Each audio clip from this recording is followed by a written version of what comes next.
दोस्तों आज है 9 जुलाई 2026 और सबसे पहले जो अपडेट आपके सामने है वो बड़ी इम्पोर्टेंट है। प्रधानाध्यापकों और प्रधानाचार्यों के 2643 पदों का अध्याचन अपलोड। माध्यमिक शिक्षा निदेशालय ने बुधवार को एडेड विद्यालयों के प्रधानाध्यापकों और प्रधानाचार्यों के 2643 रिक्त पदों का अध्याचन राष्ट्रीय सूचना विज्ञान केंद्र NIC के अध्याचन पोर्टल पर अपलोड कर दिया है। अब शिक्षा सेवा चयन आयोग इन पदों का परीक्षण कर विज्ञापन जारी करेगा। सूत्रों के अनुसार निदेशालय प्रवक्ता के करीब 2700 और सहायक अध्यापक के करीब 16,200 से अधिक पदों का अध्याचन भी जल्द अपलोड करेगा। इसके लिए निदेशक माध्यमिक शिक्षा की संस्तुति मिल चुकी है। प्रदेश के एडेड माध्यमिक विद्यालयों में कुल 25,000 से अधिक रिक्त पद हैं। वर्ष 2011 और 2013 की भर्ती के करीब 300 से अधिक पदों का मामला कोर्ट में विचाराधीन है। इसलिए माध्यमिक शिक्षा निदेशालय ने अपनी पोर्टल में फीड नहीं किया है। एडेड स्कूलों के प्रबंधक सीधे प्रधानाचार्य की नियुक्ति नहीं चाहते थे, इस कारण वे रिक्त पदों की संख्या को दबाए हुए थे। हालांकि जिला विद्या निरीक्षकों के हस्तक्षेप के बाद सूचनाएं निदेशालय को भेजी गई। निदेशालय ने चयन आयोग को प्रधानाचार्य के 1502 और प्रधानाध्यापक के करीब 1003 पदों का ऑफलाइन अध्याचन पहले भेजा था, लेकिन इन पदों की संख्या अब करीब 2643 हो चुकी है दोनों को मिला करके। ठीक है, तो 100 खाड़ पद और बढ़े हैं आपके। तो ये अध्याचन अपलोड हो चुका है निदेशालय की तरफ से NIC के पोर्टल में और शिक्षा आयोग को मिल चुका है। अब शिक्षा आयोग इसका परीक्षण करेगा। हो सकता है कुछ त्रुटियां हों तो दोबारा से मॉडिफिकेशन के लिए जाए निदेशालय के पास डेटा, और अगर सब कुछ सही होगा तो आपके विज्ञापन की तैयारी शुरू हो जाएगी। प्रधानाचार्य भर्ती का विज्ञापन बहुत जल्द सबसे पहले देखने को आपको मिलेगा। हो सकता है इसी महीने जुलाई में आ जाए या फिर हो सकता है आपका नेक्स्ट महीने में, लेकिन आएगा ज़रूर। आप लोग अपनी तैयारी ध्यान से शुरू कर दीजिए। यहाँ देखिए अलग अलग डेटा भी दिया गया है। इसमें प्रधानाध्यापक के 1172 पद हैं और प्रधानाचार्य के 1475 पदों का अध्याचन अपलोड हुआ है। इस तरीके से 2643 पद आपके लगभग बन रहे हैं टोटल। एक दूसरी खबर यहाँ पर इम्पॉर्टेंट है, ये भी सहायक अध्यापक भर्ती के बारे में है। लेकिन 150 अंकों की होगी बेसिक के सहायक अध्यापकों की भर्ती। शिक्षा सेवा चयन आयोग ने जारी की परीक्षा संरचना और पाठ्यक्रम। लेकिन उत्तर प्रदेश शिक्षा सेवा चयन आयोग ने शिक्षक भर्तियों की तैयारी के क्रम में बेसिक के सहायक अध्यापकों की भर्ती परीक्षा की संरचना व विषय वस्तु जारी कर दी है। विषय वस्तु में स्पष्ट किया गया कि किस विभाग के किन किन पाठ्यक्रमों से प्रश्न पूछे जाएंगे और उसके लिए कितने अंक निर्धारित हैं।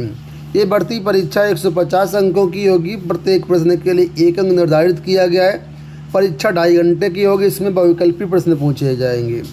शिक्षा सेवा चयन आयोग ने पाठ्यक्रम के क्रम में अंकों का निर्धारण भी किया है, यानी कि किस विषय के किस पाठ्यक्रम से कितने प्रश्नों के अंक होंगे।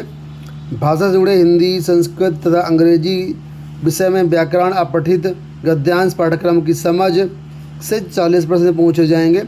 इसी तरह बाकी प्रश्न पूछे जाएंगे। तो यहाँ पर ये जो अपडेट है आपकी बेसिक में सहायक अध्यापक की है, यानी कि प्राइमरी शिक्षकों की भर्ती के बारे में अपडेट है, और जिसको आप सुपर टेट के नाम से भी जानते हैं। उसकी भी विषय वस्तु पहले जारी की जा चुकी है। आज मुझे लगता है समाचार पत्रों में रिपीट की गई है। LT ग्रेड के मेंस के एग्ज़ाम हो रहे हैं, तो उसी के बारे में यहाँ पर अपडेट दिया कि LT ग्रेड परीक्षा के केंद्रों पर स्टैटिक व सेक्टर मजिस्ट्रेट तैनात हैं। तो यहाँ पर देखिए बताया गया है कि LT ग्रेड पुरुष महिला की जो परीक्षा होनी है 11 जुलाई को, उसके लिए निर्विघ्न, निष्पक्ष, नकल विहीन और सूचनापूर्ण संपन्न कराने के लिए स्टैटिक व सेक्टर मजिस्ट्रेट तैनात कर दिए गए हैं। ये परीक्षा जो है 11 जुलाई को सामाजिक विज्ञान की है, और आई थिंक हिंदी की भी है क्या, इसमें स्पष्ट दिया नहीं गया है। ठीक है, 2-3 विषयों की बताई जा रही है। तो जो भी अभ्यर्थी हैं वो देख लें। आज अरबी भर्ती का 20 से होगा दस्तावेज सत्यापन। रेलवे भर्ती बोर्ड की एनटीपीसी अंडर ग्रेजुएट कैटेगरी 2024 प्रक्रिया अब अंतिम चरण में पहुंच गई है। इसके तहत 20 जुलाई से 13 अगस्त तक अभ्यर्थियों का डीवी मेडिकल परीक्षण होगा। डेट आपके सामने लिखी है। यहाँ देखिए अपडेट है कि यूपीटीटी की उत्तर कुंजी जारी, 14 तक करें आपत्ति। उत्तर प्रदेश शिक्षा सेवा चयन आयोग ने यूपीटीटी 2026 की उत्तर कुंजी जारी कर दी है। आयोग के अध्यक्ष डॉक्टर प्रशांत कुमार ने बताया कि 2 से 4 जुलाई के बीच जो उत्तर कुंजी जारी हुई थी, मतलब जो परीक्षा हुई थी, उसके मास्टर सेट की उत्तर कुंजी जो है जारी कर दी गई है। आप लोग आयोग के पोर्टल पर जाकर के अपना रोल नंबर और जन्मतिथि डाल करके लॉगिन करने के बाद मास्टर सेट की उत्तर कुंजी को डाउनलोड कर सकते हैं, मिलान कर सकते हैं, और अगर कोई आपत्ति होती है तो आप उसमें 14 जुलाई तक आपत्तियाँ भी डाल सकते हैं। उत्तर कुंजी डाउनलोड करने के लिए आपको सबसे पहले हमारी वेबसाइट governmentjobcenter.com पर आना होगा। यहाँ पर आएंगे आंसर की के सेक्शन में आप जाएंगे, नीचे की तरफ देखिएगा आंसर की मिलेगा। ठीक है, आंसर की में जाएंगे तो आपकी यूपीटीटी 2026 आंसर की मिलेगा। इस पर आप जाएंगे, यहाँ पर आपको 2 लिंक मिलेंगे आंसर की। देखिए यहाँ पर आंसर की में जाएंगे तो यहाँ पर आंसर की यहाँ से डाउनलोड करेंगे, नोटिस यहाँ से चेक कर सकते हैं, ऑब्जेक्शन यहाँ से डाल सकते हैं। तो यहाँ पर आप जो है आंसर की पे क्लिक करेंगे। अब यहाँ पर देखिए रोल नंबर और डेट ऑफ बर्थ डाल करके आपको लॉगिन करना है। यहीं पर अंदर जो है आंसर की आपको देखने को मिल जाएगी, और आपत्तियाँ भी इसी पोर्टल पर डाल सकते हैं आप लोग। यहाँ देखिए एक अपडेट है कि बहुसंख्यकों के हाथ में अल्पसंख्यकों का कल्याण। जिला अल्पसंख्यक कल्याण अधिकारी भर्ती का मामला। पीसीएस की पिछली 3 भर्तियों में 10 पदों पर हुआ चयन। यूपी के सरकारी सिस्टम में अल्पसंख्यकों का कल्याण बहुसंख्यकों के हाथ में ही है। प्रदेश के सबसे प्रतिष्ठित सेवा पीसीएस की पिछली 3 भर्तियों में विज्ञापित जिला अल्पसंख्यक कल्याण अधिकारी के कुल 10 पदों में से किसी भी अल्पसंख्यक का चयन नहीं हुआ है। हालांकि इन पदों पर अल्पसंख्यकों के चयन की ना तो कोई शर्त है और ना ही ऐसी कोई अनिवार्यता ही है। ठीक है, चयन परिणाम के विश्लेषण से साफ है कि 2022 से 2024 तक कुल 10 अफसरों का चयन हुआ, लेकिन उसमें किसी को भी अल्पसंख्यक समाज के नहीं थे। जबकि 2022 में 11, 2023 में 1 और 2024 में अल्पसंख्यक वर्ग के 8 अभ्यर्थियों का चयन हुआ, लेकिन किसी को भी जिला अल्पसंख्यक कल्याण अधिकारी के रूप में जो है चयन नहीं हुआ। ऐसे यहाँ पर अपडेट है। बताया गया कि जिला अल्पसंख्यक कल्याण अधिकारी में केवल 1 पर ईडब्ल्यूएस वर्ग की नीलिमा सिंह का चयन हुआ था, तो वहीं 2024 में एकमात्र पद पर आरक्षित वर्ग की गरिमा सिंह चुनी गई। 2023 में 8 पदों में से 4 आरक्षित